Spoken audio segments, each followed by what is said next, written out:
Thank you for watching Scary Bear Attacks. If you like this episode, please remember to hit the like button and leave a comment or two, then subscribe and click on the bell to receive notifications of whenever we release new videos. Also, please remember to share them to your social media. Welcome back to Scary Bear Attacks. Today's episode takes us to Hickory Kingdom Road near Bedford, New York, only about 40 miles north of Manhattan.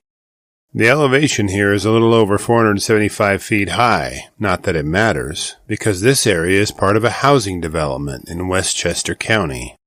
The climate here is a humid temperate climate, with warm, humid summers and cold, snowy winters. The forests here are thick with stands of oak, hickory, maple, and elm trees, with eastern white pines and hemlocks scattered throughout, most of them offering seasonal foods to animals. Common animals here include white-tailed deer, turkeys, and the occasional moose. The predators here include bobcats, coyotes, red foxes, and black bears.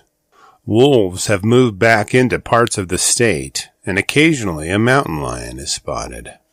The housing development along Hickory Kingdom Road is rural and in a heavily wooded area. The trees surround almost every house here, creating hidden corridors for wildlife to traverse.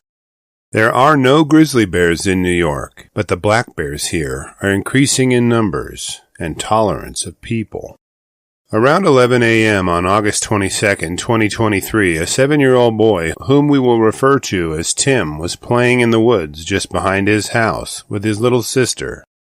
Tim's mom, who was a doctor, and dad were occupied in the home while the kids played near their backyard. A neighbor, whom we will call Tom, was relaxing in his home when he heard some kids screaming from the property next door. It seemed more frantic than the screams normally made by playing children. After looking out of his window, he saw a black bear, pulled out his phone, and took a picture.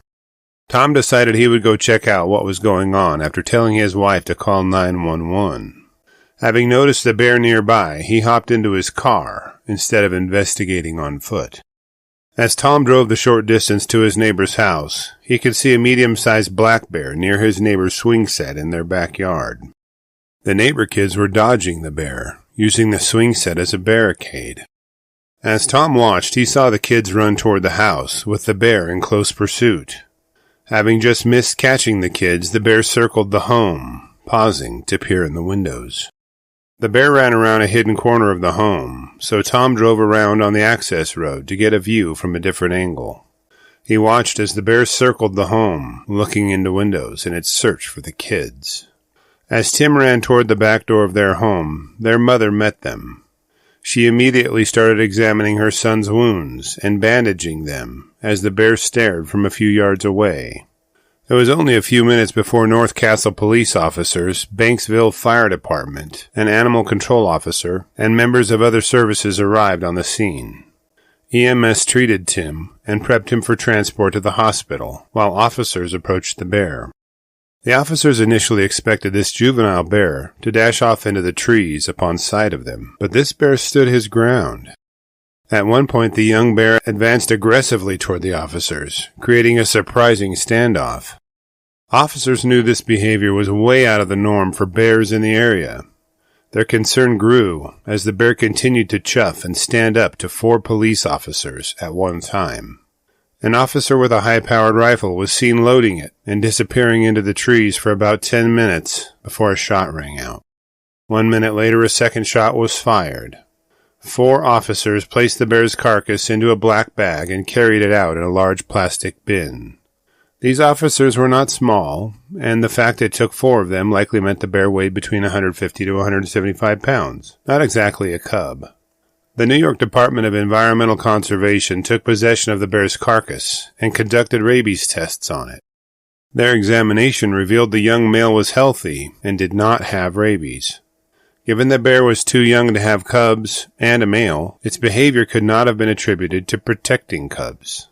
As for Tim and his sister, she was unharmed during the attack. Tim, however, was left with non-life-threatening injuries, which were cleaned and bandaged at North Westchester Hospital. Neighbor Tom was a bit shaken by this incident. He was new to the area and decided he would invest in bear spray and keep it clipped to his side whenever he was outside. Authorities pointed out that this kind of bear behavior is extremely rare, and websites point out that bears are omnivores that primarily eat nuts, fruits, insects, plants, and carrion, but fail to mention that they are actually opportunistic feeders. They consume anything that presents an opportunity for them, and few animals are off that list in certain circumstances. The state of New York is home to somewhere between 6,000 and 8,000 black bears, with 50 to 60% of them living in the Adirondacks, and 30 to 35% of them in the Catskills. In 2019, there were only 2 bear sightings, with 11 sightings in 2020. In 2021, bear sightings jumped to 16, and more than doubled the following year to 40 in 2023. New York State does have a bear hunting season each fall, so there is a management plan in place. After reviewing the details of this episode, I'm left with a few questions for you. Was this bear attack a predatory attack, or did the kids frighten the animal as they played in the woods? Was the bear curious when it peered into the windows of the home, or was it hunting the children? Why didn't the bear run away when 4 police officers appeared on the scene? The next time you send your kids or grandkids outside to play, will this episode cross your mind? I know it will cross mine. I will gladly read and reply to your thoughts, so please post them in the comments section below, and let's talk about it. Thank you for watching Scary Bear Attacks. If you've enjoyed this episode, please consider clicking on the like button and clicking on the bell icon. We'll help you know when we post our new episodes. Posting our video links to your social media profiles furthers awareness, and it's fun. We slashed our prices in our merch store, linked below, so check out the bargains there while you shop. As a member of our human community, remember to adventure bravely and be careful out there, especially in bear country.